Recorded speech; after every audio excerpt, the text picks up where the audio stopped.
station on Space to Ground. Welcome to Space to Ground. I'm Kayla LaFrance. This week, astronauts on board the space station were busy preparing to step outside the space station for another spacewalk.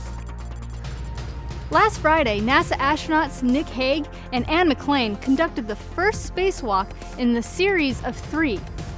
The pair ventured outside the station's Quest airlock to conduct a 6.5-hour spacewalk to support the replacement of old nickel-hydrogen batteries with newer, more powerful lithium-ion batteries for one of the pair of the station's solar arrays. The new batteries had been transported to the station in September aboard the Japanese H-2 transfer vehicle.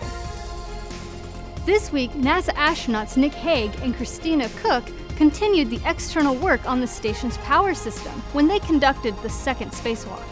The duo removed another set of nickel-hydrogen batteries and replaced them with lithium-ion batteries that will store energy for another of the station's 8 power channels.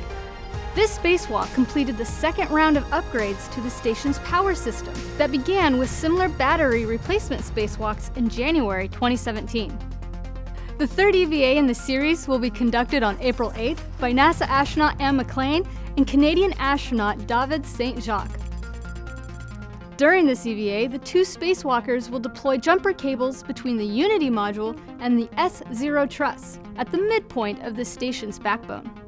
Tune into NASA TV on April 8th starting at 6:30 a.m. Eastern for live coverage of this final EVA.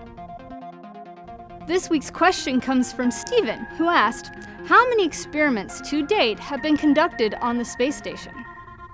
Since the ISS launched over 20 years ago, more than 2,500 research investigations from researchers in 106 countries have been conducted on the orbiting laboratory.